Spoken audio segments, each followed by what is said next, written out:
I hope guys आप स्वस्थ होंगे, मस्त होंगे, जहाँ भी होंगे। जय महाकाल। सबसे पहले हम लोगों ने आज यहाँ से ब्लॉग स्टार्ट किया। इतने में सचिन भाई के पास घर से कॉल आया, इन्होंने एक लिस्ट निकाली, दुकान वाले को दी।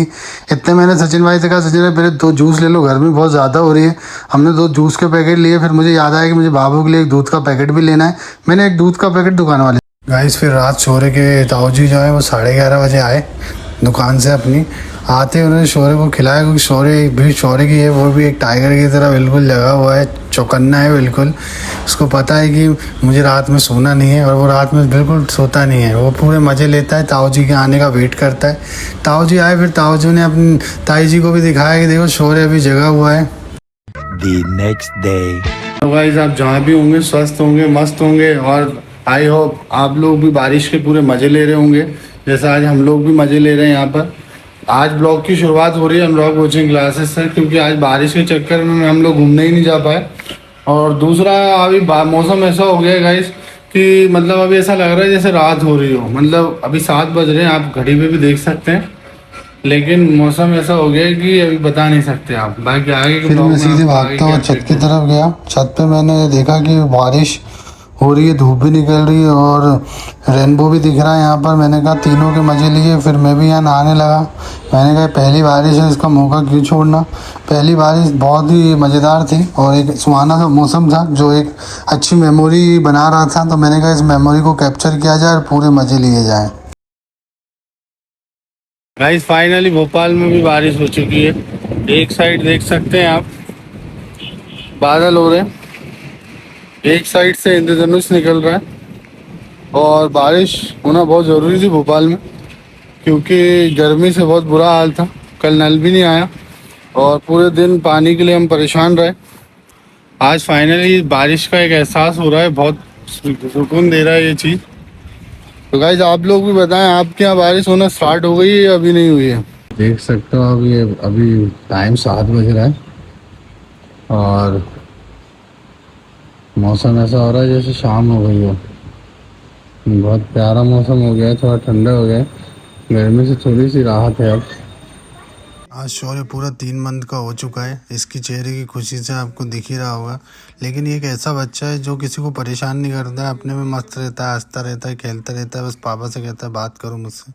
हम लोग इससे बात करते हैं, ज़्यादा गोद में नहीं रहता है, ये अपने में मस्त रहता है। मस्त मोला इंसान है ये, और फुल चिल मारता है ये सब। जब इसको कोई भी देखता है तो इसके चेहरे पे एक स्माइल आ जाती है इसे देख के। बहुत फ़नी फ़नी चीज़ें करता है ये, और काफ़ी इंटरेस्टिंग चीज़ें करता है ये। A few moments later. Sorry कि जो ताई जी है वो भोपाल में ट्रेन में बैठने वाली हैं, तो उनके घर वालों ने उनके लिए बहुत सारे अरसे बना के भेजे, और बाकी उनकी लड़कियों के लिए भी अरसे बनाए। उत्तराखंड के लोग जानते हैं कि अरसे क्या होते हैं। ये एक बहुत ट्रेडिशन है कि जब भी लड़की कुछ आती है तो अपने घर से वो कुछ मीठा या स्वीट या कुछ ना कुछ लेके आती है। तो भाभी भी अब अपने घर से ये मिशन उन्होंने कल चालू करवा दिया, सबको लगा दिया मिशन पे। सारी बहनें लग चुकी थी, यहाँ तक कि उनके पापा भी लग गए मिशन पे, और खुद भाभी बहुत एक्साइटेड थी। लेकिन साथ साथ बाकी लोग भी पूरे तरीके से लगे हुए थे। उनकी मम्मी भी लगी हुई थी, यहाँ तक कि उनका एक प्रमोद भाई है वो भी लगा हुआ है। सृष्टि ने भी कोई कसर नहीं छोड़ी बनाने में। और सब लोग बड़ी मेहनत और लगन के साथ इसे बना रहे हैं, पूरी मेकिंग कर रहे हैं, प्रोसेस पे ध्यान दे रहे हैं।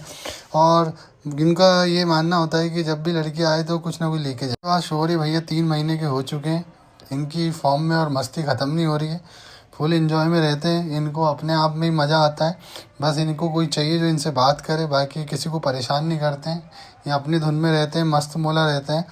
और बस इनको कभी कभी अंगूठा चूसने की एक आदत है। आप लोग गाइस बताइए कि ये जो अंगूठा चूस रहा है तो ये सही है या मतलब गलत है, या नॉर्मली लोग इस उम्र में अंगूठा चूसते हैं 3 महीने का बच्चा। और अगर चूस रहा है तो मतलब इसको कैसे इसको ध्यान बटाएं। तो ये थोड़ी सी चीज़ें हैं। फिर हमारे यहाँ नल भी नहीं आ रहे थे 2 दिन से, तो फिर एक टैंकर आया। टैंकर आने के बाद सभी लोग ने थोड़ा थोड़ा पानी भरा। जिसके यहाँ पानी की दिक्कत थी उन्होंने पानी भरा। आंटी हमने इसे भी कहने लगी कि जाओ तुम भी थोड़ा बहुत पानी भर लो। वैसे तो हमारे पास पीने का और स्टोर पूरा पानी था, लेकिन आंटी वो बहुत बोल रही थी कि भर लो यार 2 एक पानी पेड़ों में डालने के लिए, इसके लिए। तो हमने भी थोड़ा सा पानी भर लिया। फिर कोचिंग में हम लोगों को कल क्या हुआ, इतना भयंकर तूफान आया कि पूरी खिड़कियाँ हिल रही थी, बाहर पेड़ हिल रहे थे, सब लोग लाइट वाइट सब चली गई थी, पूरा अंधेरा हो गया था। तो बिल्कुल बहुत ख़तरनाक माहौल हो गया था। वीडियो में आपको दिख नहीं रहा होगा, लेकिन बहुत ख़तरनाक माहौल। तो बच्चे कह रहे थे भैया हम घर भी जा पाएंगे कि नहीं जा पाएंगे। मैंने कहा कि नहीं नहीं, आप पहुंच जाओगे घर। 7:30-8 बजे तक ऐसे ही हालात रहे। कुर्सी इधर गिर गई थी, बिल्कुल वो तूफ़ान चल रहा था, बहुत ख़तरनाक जैसी चीज़ें हो रही थी। तो बहुत सारे लोग, बच्चे छोटे छोटे डर भी रहे थे कि भैया इतना ख़तरनाक मौसम, क्योंकि भोपाल की जो पहली बारिश के बाद ऐसा बहुत ख़तरनाक तूफ़ान सा आया। कुर्सी देखो आपको गिर